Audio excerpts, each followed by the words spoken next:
네, 저 3교시 107페이지 미 군정기 경찰부터 보도록 하겠습니다. 자, 광복되고 미 군정기로 이어지죠. 광복되고. 자, 1번 1945년 10월 21일 미 군정청에 경무국을 창설해서 경찰이 출범합니다. 그래서 우리 창경 기념일이 임시정부 뭐 이거 따지지 않고 그냥 미 군정청의 경무국 설립한 날 10월 21일 이것을 경찰의 날, 창경 기념일, 경찰의 날로 해서 지금 기념하고 있습니다. 그것도 잘못했죠. 그것도 유연적이죠. 그렇죠. 그것도 유연적이에요. 아니 그렇게 정한 사람들이 뭐 잘못했다기보다도 오늘날의 헌법 질서에 맞지 않죠. 왜냐? 오늘날의 헌법에 임시정부의 법통을 개정받아. 이것이 헌법 전문에 반드시 있는 내용이니까 임시정부가 대한민국의 뿌리고 임시정부가 대한민국의 뿌리라면 대한민국 경찰의 뿌리도 임시정부 경찰이 돼야 되는 것이죠. 그런데 우리는 1945년 10월 21일 미 군정청에 경무국을 설치한 날 그날을 창경 경찰 창설 기념일로 해서 기념하고 있는 또 경찰의 날 해서 기념하고 있습니다. 자, 2번 식민지 경찰 체제가 남북 간의 냉전 체제를 빌미로 해서 1945년 독립 이후에도 기존의 일제시대 경찰 제도가 그대로 이어졌다. 이게 맞는 말이에요? 틀린 말이에요? 이렇게 표현합니다. 이게 상당히 부정적인 표현이죠. 그렇죠? 우리 경찰이 일제시대 경찰이냐 그대로 이어졌다. 이게 맞는 표현입니다. 근데 옛날에는 이렇게 부정적 표현 일색이었죠. 옛날에는 부정적 표현 일색이었습니다. 그러나 오늘날은 부정적인 표현도 있고 긍정적인 표현도 있고 또 광복 이후의 경찰을 옛날처럼 부정적인 표현도 그대로 있으면서 추가로 새롭게 긍정적인 표현으로 바꾼 표현들도 함께 돌아다닙니다. 조금 이따 말씀드리겠습니다. 자, 3번에 경찰의 이념 및 제도에 영미법적인 민주적 요소가 도입됩니다. 영미법적 요소. 왜? 미 군정을 실시하니까 미국 영향을 받는 것이죠. 미국이 영미니까. 그래서 영미 영향을 받는다는 것이 미국의 영향을 받기 때문에 영미 영향을 받게 되는 것이고요. 아래 당구장에 한국경찰의 표어로 봉사와 질서를 흉장으로 표현하고 그래서 이 미 군정기 경찰 이념이 봉사와 질서입니다. 미 군정기 경찰 이념이 봉사와 질서예요. 자, 이를 기본 이념으로 하는 개혁이 추진됐고요. 아래 당구장에 조병옥 박사가 미 군정청 한국인 최초 경무부장에 취임합니다. 이게 왜 경무부가 나와? 경무국이 1945년 10월 21일 미 군정청에 경무국이 출범해요. 그 다음에 1월에 경무부로 승격하거든요. 근데 이 조병옥 씨를 한국인 최초 경무국장이라고도 하고 한국인 최초 경무부장이라고도 해요. 근데 제가 차에 보니까 경무부로 바뀐 다음에 온 것이 맞아. 그래서 한국인 최초 경무부장이라고 하는 것이 맞죠. 왜냐하면 우리가 이제 경무국으로 출범했지만 그 다음에 1월에 바로 경무부로 승격을 해버리거든요. 10월 달에 경무국으로 들어왔다가 그 다음에 1월 달에 바로 경무부로 승격해버립니다. 근데 처음에는 이제 미국 군인들로 해서 경무국장이 임명돼요. 그러다가 한국인 최초로 이 조병옥 박사가 경무부장으로 임명이 됩니다. 이제 그 전에 미국인들이 몇 명 있었고 그 뒤에 한국인 최초로 조병옥 박사가 경무부장에 취임하는데 조병옥 박사도 광복 이후에 한국 정치인들 중에서 굉장히 존경받는 그런 사람들 가운데 한 명입니다. 이 조병옥 박사가 언제 사라져? 4.19 직전에 이승만 대통령하고 함께 대통령 선거 경쟁에 붙었던 사람이 조병옥 박사예요. 야당 대통령 후보가 됐던 거죠. 그래서 처음에는 이제 이승만 편에 서서 이제 하다가 결별하고 야당으로 몸을 담은 것이 조병옥 박사입니다. 근데 야당 대통령 후보가 됐다가 그 4.19 부정선거의 원인이 된 그 선거일 전에 죽어요. 유장병 걸려가지고 미국으로 수술하러 갔다가 죽습니다. 그 이전 선거에서도 신익희 씨 야당 대통령 선거 후보자가 죽어버려요. 그래서 이승만 대통령은 그냥 쉽게 대통령 된 거죠. 죽인 거예요. 그죠? 하여튼 그런 역사적 사실이 있습니다. 그래서 조병옥 박사가 이승만 대통령하고 대통령 선거하다가 이제 사망하지만 그때까지 굉장히 이 존경받는 그런 정치인 가운데 한 명이 이 조병옥 박사입니다. 그 조병옥 박사가 한국인 최초 경무부장으로 일을 했다는 것도 사실은 우리 경찰이 굉장히 잘 아닙니다. 그러니까 우리 경찰이 옛날에는 아주 부정적인 표현만 엄청 많았었어요. 왜냐하면 조금 이따 나오지만 미 군정청에서 일제시대 인적 청산을 하지 않고 그냥 잔류시켜 버리지 않습니까? 그래서 우리 경찰만이 아니죠. 모든 정부가 일제시대 행정부가 그대로 그냥 와 버립니다. 그대로 연결이 돼 버리는 거예요. 그래서 지금까지 경찰에 대해서 굉장히 나쁜 표현만 많이 있었어요. 일제시대 경찰이 인적 청산되지 못하고 그냥 그대로 이어져 왔다. 이렇게 얘기를 하지만 조병옥 박사처럼 굉장히 존경받는 사람이 경무부장을 했었고 또 독립운동가 출신들이 경찰에 굉장히 많이 들어왔고 그리고 독립운동가가 몇 명 없어요. 몇 명. 여러분들 잘 아시다시피 일제시대가 너무 오래 갔어. 너무 오래. 실제적으로 나라를 뺏긴 것은 훨씬 더 오래되고 공식적으로 뺏긴 것만 1910년부터 1945년까지 35년, 36년이 지속됐지 않습니까? 그래서 독립운동 하시는 분들 다 때려잡혀서 다 죽어버린 거야. 그래서 그 우리 역사교과서에 뭐 그거 있지 않습니까? 태평양 전쟁할 때 우리 광복군에서 연합군하고 함께 공동 작전까지 펼치고 했다. 그게 실제 그 연구 논문 그거 보면은요.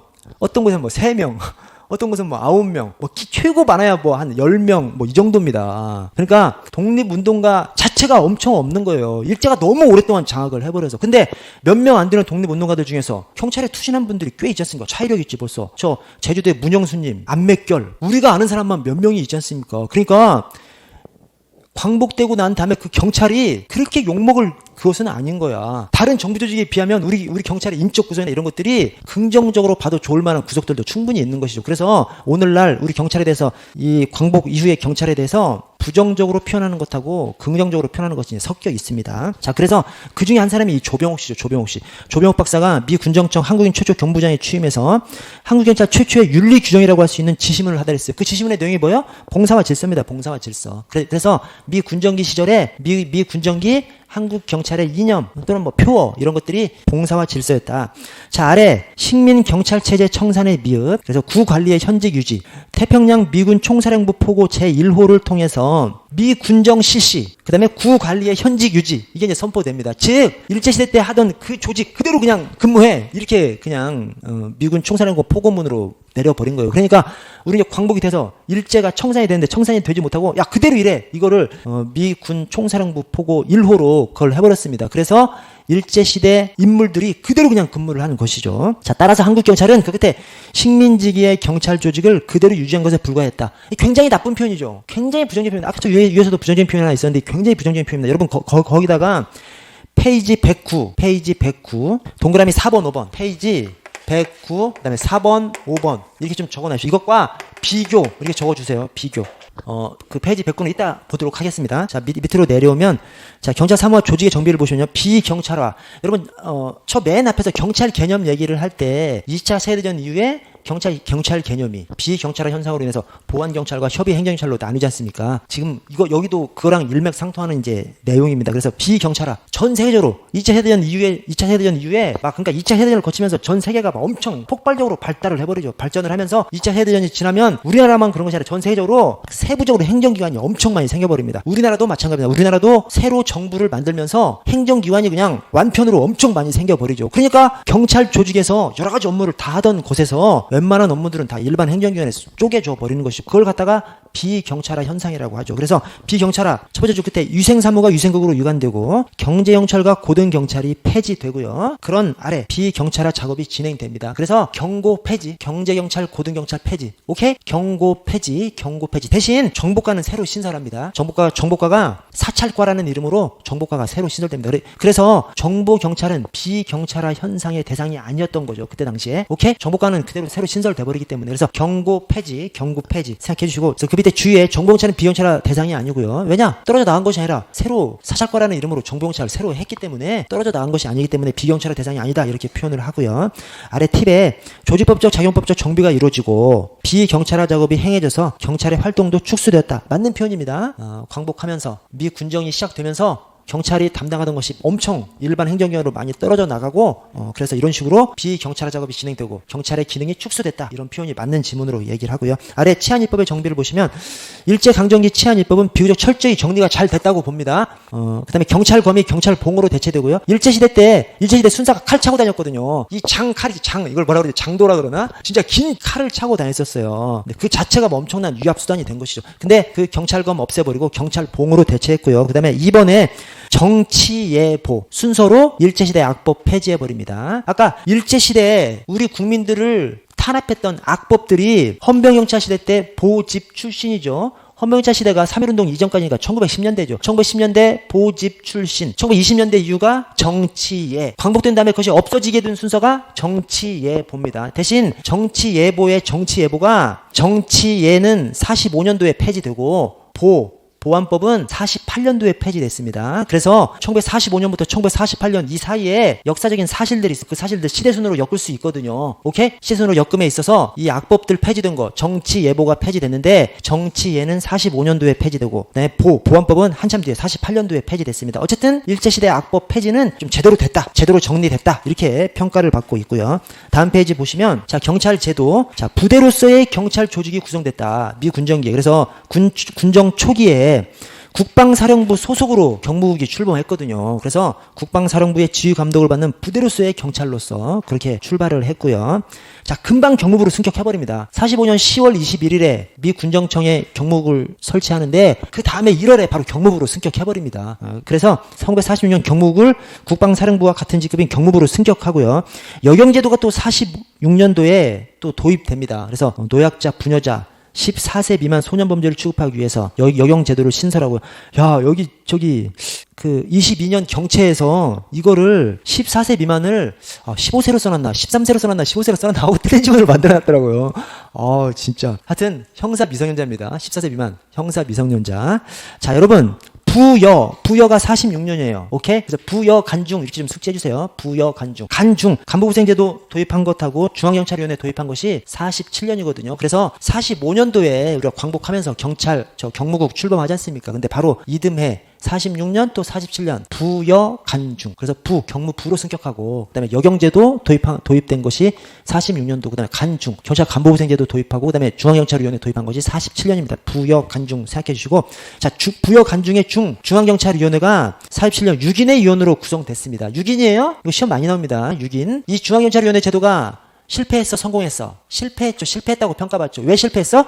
6인으로 도입돼서 실패한 거죠. 투표하면 3대3 나오는 거지. 애시당초 6인으로 한 것도 좌우 대립이 엄청 심하니까 7인으로 못하고 니네 셋 우리 셋 이렇게 해서 6인이 된 거예요. 그래서 니네 셋 우리 셋 구성을 해버리니까 투표하면 무조건 3대3에 무조건 3대3 되는 것도 없고 안 되는 것도 없고 그래서 이 중앙경찰위원회가 실패한 제도로서 기록이 되는 것이죠. 어떤 사항을 제대로 결정하지 못해서 그냥 실패한 제도로 이렇게 평가받는 것이. 그래서 1947년 6인의 위원으로 구성됐고요. 이번에 두째 주 끝에 경찰의 민주화를 위한 조치를 시행한 것인데 이 중앙경찰위원회 자체가 경찰의 민주화를 위한 제도로서 시행한 것인데 끝에 성공을 거두지는 못했다. 실패한 제도다. 이렇게 평가받습니다. 왜 실패했어? 짝수로 6인으로 구성됐기 때문에 실패한 것입니다. 투표하면 그냥 3대3 무조건 나와버리니까 결정하는 일이 없는 것이죠.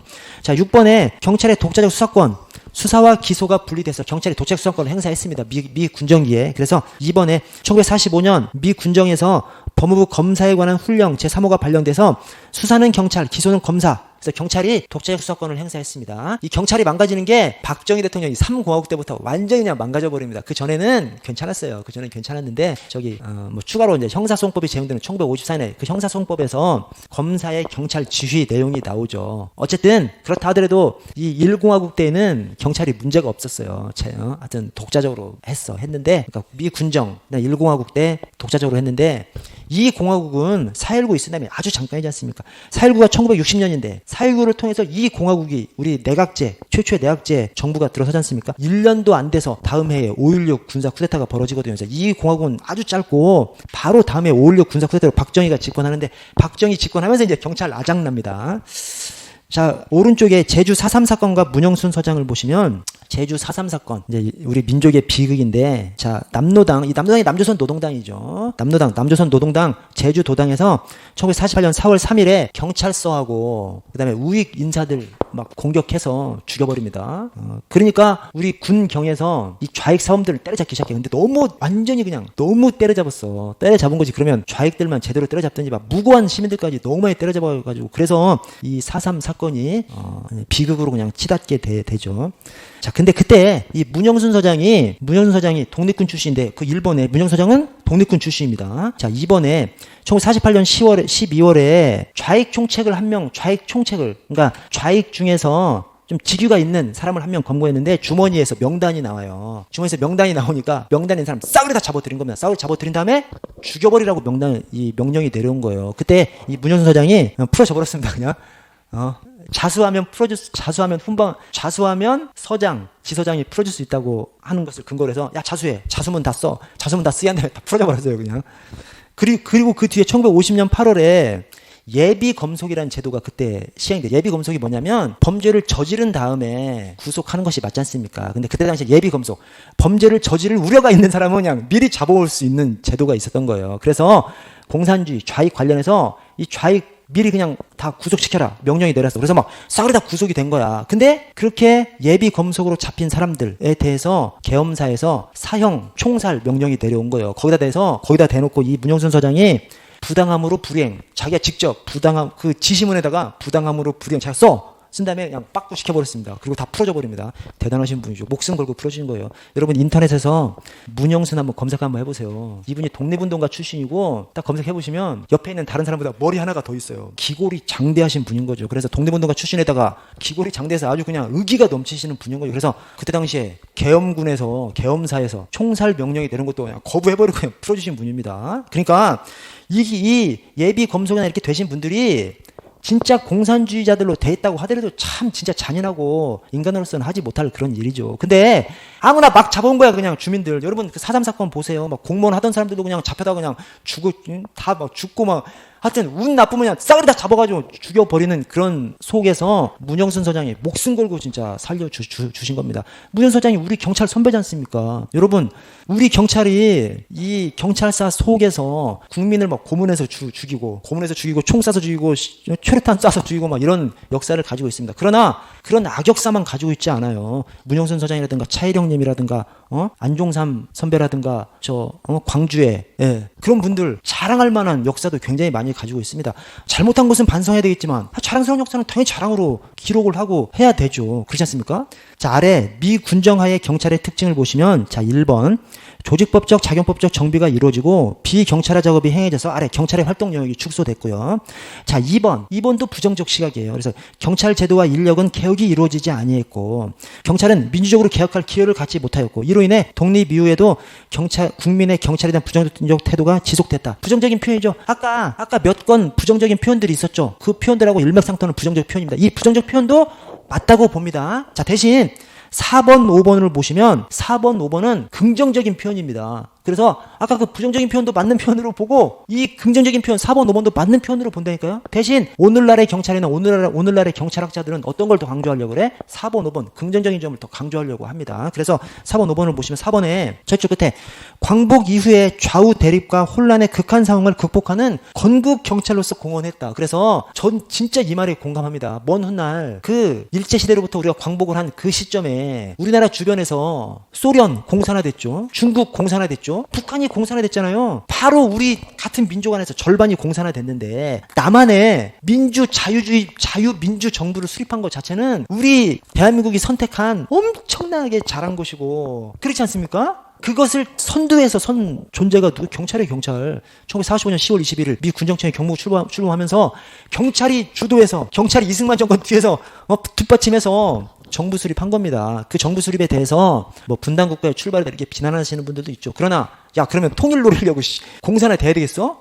어떻게든 그러니까 이승만 대통령이 욕을 엄청 먹죠. 욕을 먹지만 이 남한 단독만으로라도 자유민주주의 정부를 수립한 것은 엄청나게 칭송받아야 할 일이라고 저는 개인적으로 생각합니다. 그 뒤에 그러니까 욕 먹을 것은 욕 먹고 대신 이 공산화되지 않고 자유민주주의 정부를 수립한 것은 대단한 것이고 그 뒤에 경찰이 있었다는 것이죠. 그래서 오늘날의 경찰학자들이 일제시대가 끝난 다음에 우리 경찰의 발자취를 부정적으로도 얘기하고 또 긍정적으로도 얘기한다니까요. 근데 갈수록 어디에 초점을 더 맞추죠? 긍정적인 것에 더 좀 초점을 맞추고 있습니다. 자, 5번을 보시면 1945년 광복 이후 신규 경찰을 대거 채용하는 과정에서 전체 20%가량의 일제경찰 출신들, 그러니까 일제경찰 출신 한국인 경찰관들이죠. 일제경찰 출신 한국인 일제경찰 출신들이 20% 정도 재임용되기도 했지만 상당히 많은 독립운동가 출신들이 경찰에 채용됐어요. 이는 당시 한국 경찰이 일제강점기 경찰과는 분명히 단절된 새로운 경찰이었다는 점을 보여준다는 것이에요. 그래서 그 뒤에 가로에 독립운동가 출신들은 경찰에서 배제했다. 왜 배제해? 차이록도 있고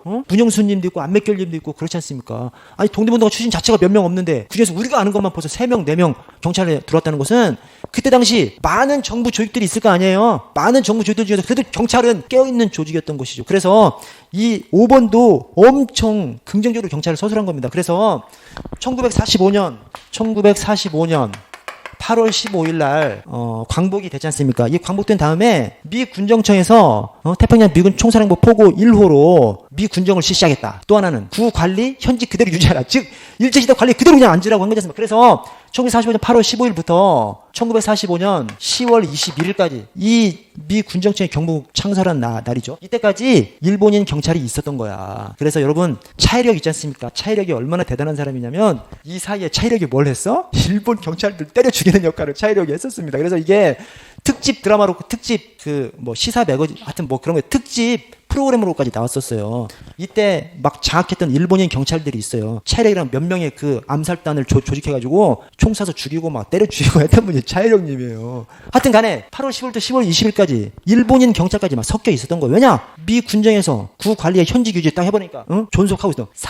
이 10월 21일 날 미 군정의 경무국 출범하면서는 일본인 경찰은 싸그리 다 몰아낸 거죠. 우리가 싸그리 몰아내고 한국인들로만 구성한 거야. 대신 10월 21일 날 경무국 출범하면서 한국인들로만 경찰을 구성했는데 그 한국인들 안에 일제시대 경찰 출신 한국인이 한 20% 섞인 거죠. 오케이? 20% 섞였어. 80%는 다 새로 뽑은 거예요. 80%는 다 새로 뽑고. 그 새로 뽑은 80% 안에 독립운동가 출신들도 많이 들어가 있었던 것이죠. 그래서 우리 경찰의 역사를 나쁘게만 바라볼 이유가 없는 거죠. 왜 그래? 다른 조직들은 독립운동가 몇 명 더 있다는데 그 독립운동가 몇 명 안 되는 사람들 중에서 많은 사람이 경찰을 선택했지 않습니까? 경찰이 그러니까 어떤 조직 구성 측면에서도 아주 그냥 막 썩어빠진 조직으로 욕 먹을 것은 아닌 것이죠. 잘못된 구석도 있어. 20% 일제경찰 출신 한국인 일제경찰 출신 사람들이 20% 정도 섞였대. 잘못된 거죠. 잘못된 것이지만 추가로 80%를 구성하면서 독립운동가들도 들어오고 했기 때문에 아주 그냥 매도만 당할 그 경찰사는 아닌 것이죠.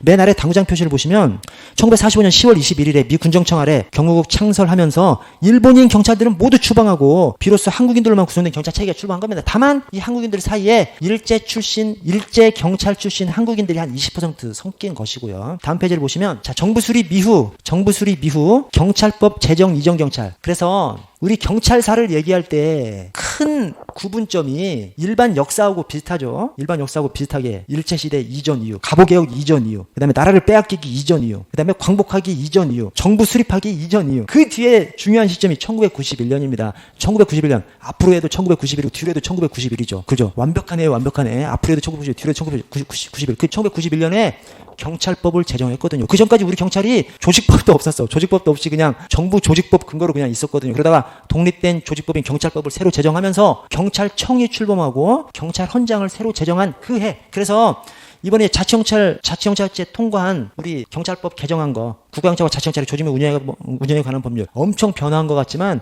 1991년 경찰청 출범하고 경찰법 제정하고 그때에 비하면 큰 변화가 아닌 겁니다. 그래서 1991년 경찰법 제정이 하여튼 우리 경찰에서는 엄청나게 큰 변화가 있었던 해로 기억합니다. 그래서 우리 경찰사를 구분할 때 1991년 이전 이후로 이렇게 구분을 합니다. 그래서 정부 수립 1948년 정부 수립 이후에 어디까지로 끊어? 1991년 경찰법 제정한 그때까지로 경찰사를 구분합니다. 그래서 1991년 경찰법 제정 이전, 1991년 경찰법 제정 이후 이렇게 구분을 합니다. 자, 정부 수립 이후 경찰법 제정 이전의 경찰을 보시면 1번 독립국가로서 한국 역사상 최초로 자주적 입장에서 경찰을 운용했다고 이렇게 평가를 합니다. 이게 언제부터? 근대 경찰 출범한 이후부터. 근대 경찰 출범한 이후로 독립국가로서 한국 역사상 최초로 자주적 입장에서 경찰을 운영했다. 이렇게 평가를 받는 것이 1948년 정부 수립 이후를 얘기합니다. 그 전에 뭐가 있었어? 갑오개혁은 독립국가는 맞죠? 그러나 갑오개혁은 일본의 강요로 의해서 갑오개혁으로 경찰개혁을 한 거지 않습니까? 그래서 그것은 자주적인 입장이 안 되고요. 또 임시정부 경찰은 독립국가가 아니었잖아. 그렇죠? 미 군정기 경찰도 독립국가가 아니었잖아요. 그죠? 오케이? 네. 그래서 근대 경찰 출범 이후로 한국 역사상 최초로 자주적 입장에서 경찰을 운영한 때를 정부 수립 이후 경찰로 봅니다. 자, 2번. 1960년 3.15 부정선거 등 많은 부작용으로 인해서 더욱더 경찰의 정치적 중립이 요구되는 시기였으며 왜? 부정선거의 앞잡이를 우리 경찰이 서는 바람에 그래서 경찰 제발 정치에 중립해라. 그런 요청이 국민적인 경찰한테 요청하는 그런 것이 되는 시기였고요. 이를 계기로 경찰의 정치적 중립성은 현재 우리 경찰의 이념 중 중요한 부분을 이루고 있습니다. 사실은 지금도 국민들이 경찰한테 요구하는 것이 정치적 중립이죠. 정치적 중립이 사실은 공정한 경찰을 바라는 겁니다. 제가 저번에 한번 말씀드렸습니다만 우리 눈으로 TV를 봐도 경찰청장은 정부 여당 편인 것 같아. 국민이 신뢰하겠습니까? 그렇죠. 그래서 오늘날에도 우리 국민이 경찰한테 요구하는 가장 중요한 것은 정치적 중립입니다. 정치적 중립. 정치적 중립이 공정한 경찰하고 바로 맞붙어 있습니다. 자, 3번에 정부 수립 이후 1991년 경찰법이 제정될 때까지 경찰 체제의 근거법은 정부 조직법이었습니다. 1991년 경찰법 제정하면서 비로소 우리 독자적인 경찰 조직법을 가지게 됩니다. 자, 아래 경찰의 조직을 보시면 자, 중앙 경찰 조직이 내무부 치안국으로 출발하죠. 그래서 그때 오늘의 경찰청에 해당하는 첫 중앙은 내무부 치안국. 자, 지방에서는 경찰서는 있어. 경찰서는 있는데 지금의 시도 경찰청에 해당하는 것은 그때는 없었고 각 시도에 경찰국이 있었죠. 경찰국. 그래서 내무부에는 치안국, 그다음 각 시도에는 똑같이 치안국이라고 하면 헷갈리니까 내무부에는 치안국이라고 하고 각 시도에는 경찰국이라고 했습니다. 그래서 내무부에는 치안국장이 이제 경찰 총수고 그다음에 각 시도에는 경찰국. 그래서 각 시도에는 시도 경찰국장이 있었던 것이죠. 그래서 내무부 치안국 정부 조직법에서 기존의 경무부를 내무부의 일국인 치안국에서 인수하도록 함으로써 여기 경무부가 왜 나와? 미 군정청의 경무국으로 출발했지만 바로 다음에 1월에 경무부로 승격하지 않습니까? 경무부로 승격한 것이 미 군정청 끝날 때까지 있거든요. 그러니까 미 군정청에는 경무부가 있는데 그러니까 우리 정부 수립하면서 부로 이렇게 자리 잡았으면 딱 좋았을 텐데 그렇지 못하고 내무부 치안국으로 일개 국으로 그냥 격화돼서 들어오게 됩니다.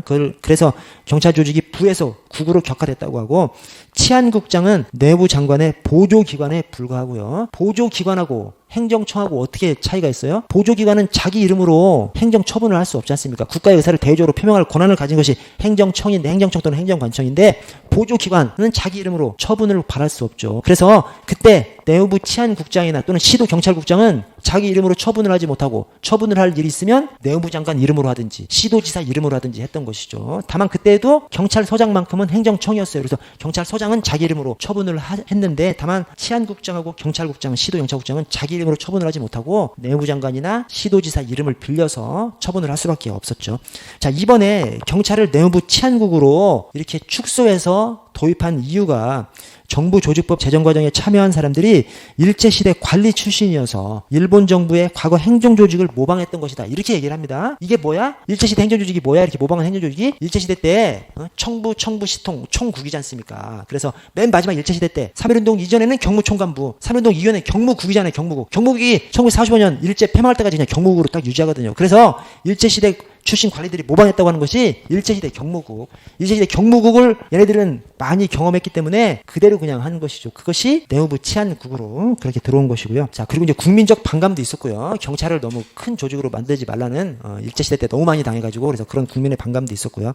자, 아래 치안본부로 확대한 것이 1974년에 8.15 기념식 행사장에 제1교포 3세 문세광이 몰래 들어가서 박정희 대통령을 향해서 쏜 총알이 박정희 대통령이 맞지 않고 유경수 여사가 맞아서 바로 즉사해버리시죠. 그 일이 있고 난 뒤에 도대체 저 제1교포 3세가 어떻게 초대받지도 않은 놈이 어떻게 여기 행사장에 들어왔느냐. 경찰이 너무 약해서. 그래서 좀 힘 좀 센 사람들은 경찰이 이 출입 통제를 하는데 그냥 막 으스대면서 그냥 지나가면 다 통과가 돼버린 것이죠. 경찰이 힘이 없으니까. 그래서 8.15 이 사건 지난 다음에 경찰한테 힘을 좀 실어줘야 된다라고 해서 실어준 것이 고작 치안본부로. 치안본부도 똑같이 그냥 내무장관의 보조기관이에요. 치안본부장도 자기 이름으로 행정처분을 할 수 없는 그런 존재입니다. 그래서 그냥 치안국장에서 치안본부로 그냥 꼴랑 국에서 본부로 그렇게 승격하게 됩니다.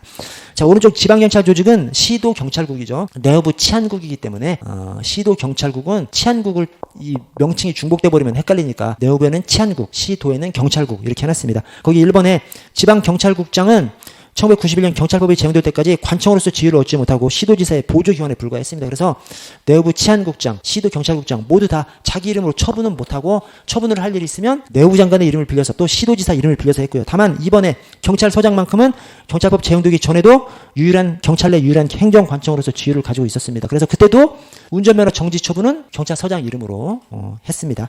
자, 아래 보도연맹 사건을 보시면 사건의 개요가 1949년 중간에 사상 전향자들로, 즉 공산주의, 사회주의 전력을 가진 사람들이 공산주의 포기한다 이런 걸 쓴 사람들, 그 사상 전향자들로 국민보도연맹이라는 관변단체를 조직했습니다. 이게 지금 관변단체를 조직했다고 해서 우리가 생각하는 것처럼 막 어떤 단체를 막 적극적으로 조직한 것이 아니라 경찰이 명단을 관리한 것이죠. 경찰이 국민보도연맹이라는 타이틀 하에 명단을 관리한 거예요.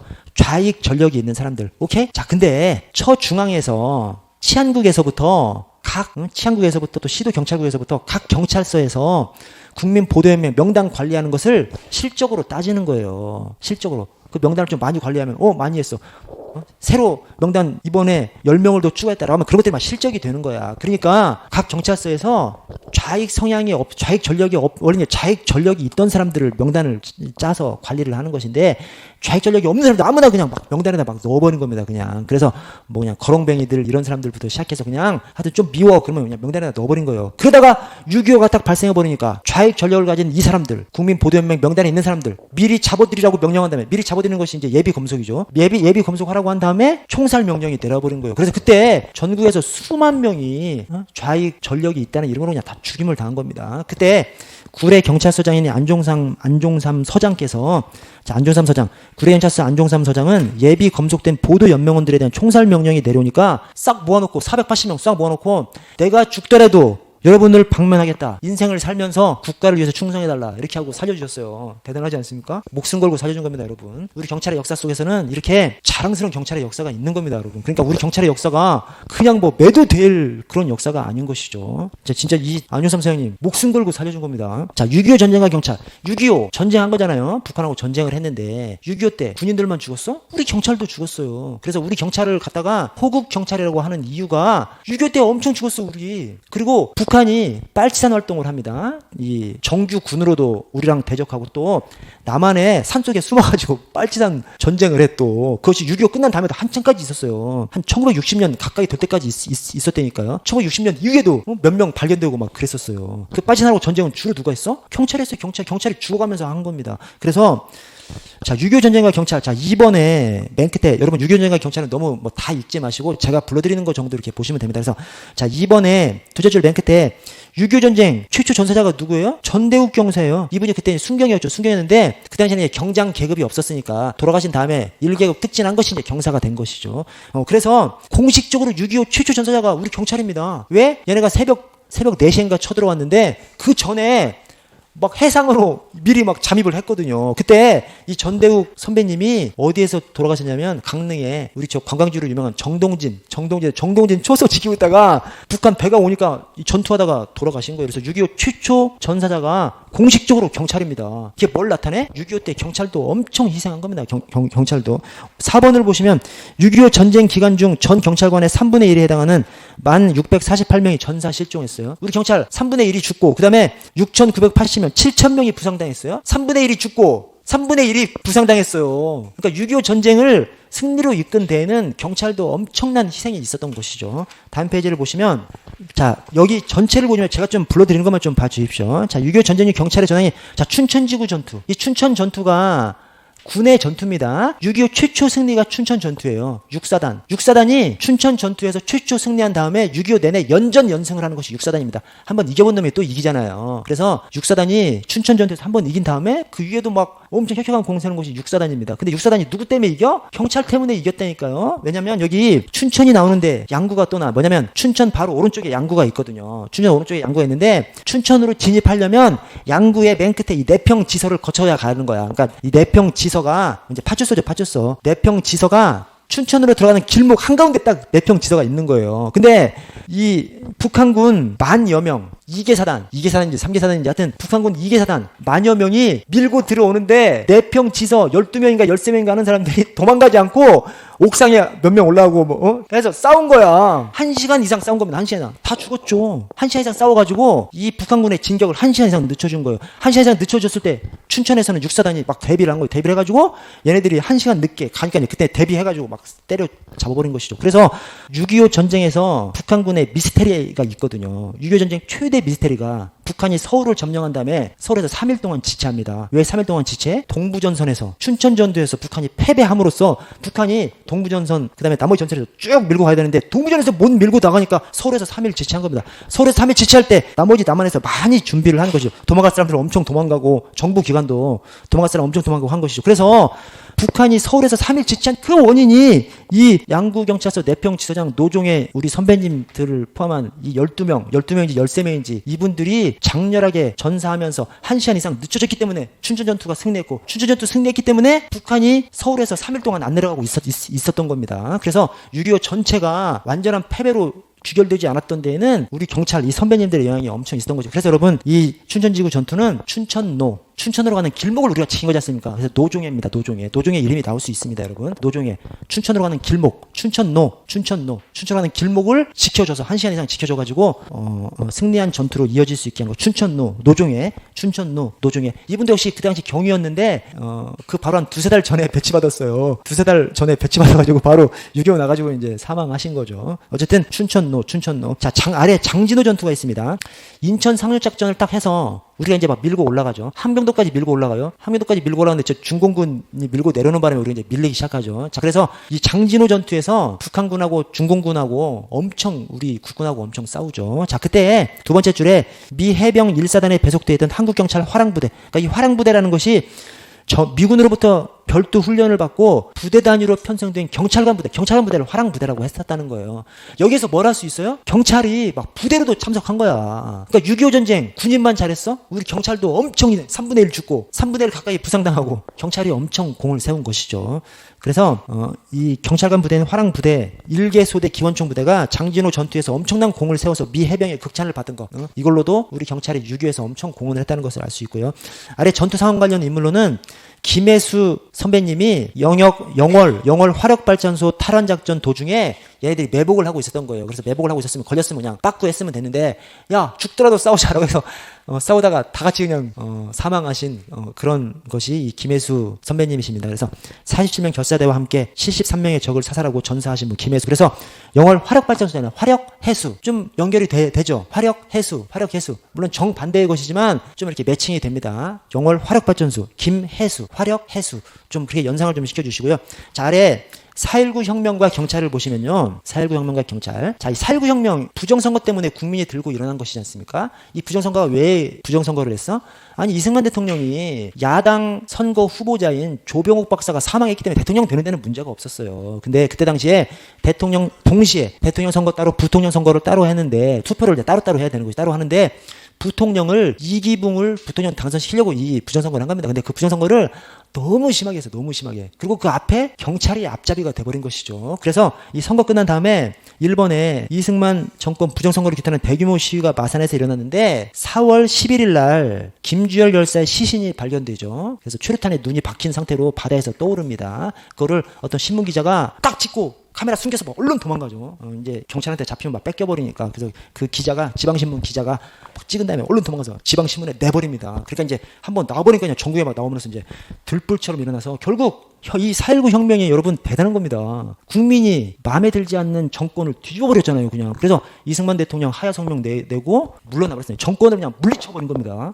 자, 이번에 4월 19일 날 서울 전역에서 경찰이 시위대를 향해서 발포가 이루어지고 그다음에 이제 막 대학생들 다 데모하고 막 해가지고 결국 4월 27일 날 대통령 하야 성명이 발표되면서 이 4.19가 혁명이 성공하는 것이죠. 그냥 정권을 물리쳐버린 거예요. 그래서 4.19 혁명이 성공한 혁명입니다. 전 세계적으로 이런 혁명의 역사를 가진 나라가 거의 없어요. 다 그러니까 다른 나라들에서는 이렇게 혁명 일으켰을 때 국민들 싸그리 죽여가지고 막 결국 혁명이 실패하고 뭐 독재 정권이 막 이어지지 않습니까? 우린 뒤집어 엎어서 그냥 무찔러 버렸다니까. 다만 4.19를 미완의 혁명이라고 하는 것이 1년도 안 돼서 5.16 군사 쿠데타가 일어나서 박정희가 잡아버려서 4.19를 이제 미완의 혁명이라고 얘기하지만 4.19 자체 단건으로 보면 성공한 혁명입니다. 국민의 마음에 들지 않는 정부를 그냥 무찔러 버렸지 않습니까? 그래서 대단한 역사를 가진 것이 우리 대한민국이죠. 자, 3번에 3.15 부정선거 및 4.19 혁명 결과 정치 사회적으로 경찰의 정치적 중립 제도화가 추진됩니다. 왜? 경찰이 부정선거 앞잡이가 됐기 때문에. 그래서 오른쪽에 이공화국 헌법을 새로 만듭니다. 이공화국 헌법. 그 이공화국 헌법은 내각제 헌법이죠. 그래서 내각제가 도입되면서 그 헌법 75조의 법률에는 경찰의 중립을 보장하기 필요한 기구에 관해서 규정을 둬야 한다라는 규정이 신설되죠. 그러나 이 헌법에 따라서 법률로, 그러니까 이 경찰의 중립을 보장하는 기구, 그 기구가 뭐 경찰위원회 이런 것들이죠. 어쨌든 이 규정이 헌법에 도입됩니다. 헌법에. 왜냐? 경찰이 워낙에 부정선거 앞잡이가 돼버리니까 헌법에 경찰을 중립화시킬 수 있는 기구에 대해서 규정해야 된다라고 헌법에 도입됐는데 법률이 제정되기도 전에 5.16 군사 쿠데타로 박정희가 집권해버리죠. 여러분 조금만 쉬었다가 5분에 시작하겠습니다.